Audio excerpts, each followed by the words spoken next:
আজকে দেখাবো এই বিশাল আকারের আইসক্রিমগুলো আমরা কিভাবে তৈরি করি এবং এগুলো থেকে ছোট ছোট আইসক্রিম কিভাবে বানাই। চলুন ভিডিও শুরু করা যাক।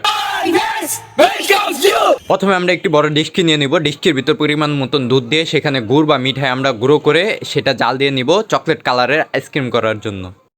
তারপর অনেকগুলো আমরা তরমুজ নিয়ে নিব। তরমুজের ছাল ছাড়িয়ে তরমুজগুলোকে পিস পিস করে ছোট করে নিয়ে সেইগুলোকে আমরা কোনো কিছু দিয়ে জাতা দিয়ে পিষে তারপর এগুলোকে আমরা লাল কালারের বা লাল ফ্লেভারের আইসক্রিম করার জন্য প্রস্তুত করে ফেলবো। এরপর আমরা অনেকগুলো কিউই ফল নিয়ে নিব। এগুলো যাতে ম্যাঙ্গো ফ্লেভারের বা সবুজ কালারের আইসক্রিম হয় এর জন্য আমরা এই ফলগুলোকে নিয়ে নিচ্ছি। এই কিউই ফল বেশি মিষ্টি হয় না, তাই এগুলোতে আমরা অল্প কিছু পরিমাণে চিনি দিয়ে তারপর এগুলোকে জাল করে নিয়ে নিব। এরপর আমরা নিয়ে আসছি বড় বড় 3টি ফ্রেম আইসক্রিম বানানোর জন্য। একটাতে রাখবো আমরা তরমুজ ফ্লেভার বা লাল কালারটা, আরেকটা রাখবো আমরা কিউই ফল যেটা সবুজ বা ম্যাঙ্গো ফ্লেভারের হবে, আরেকটাতে আমরা রাখবো গুড় দিয়ে যে আমরা ফ্লেভারটি বানিয়েছি সেটা। তারপরে এগুলোকে আমরা ঢেলে নিব তিনটাতে সমান পরিমাণে। তারপর আমরা এগুলোকে ঠান্ডা করার জন্য একটি ফ্রিজিং অবস্থায় রেখে দিব।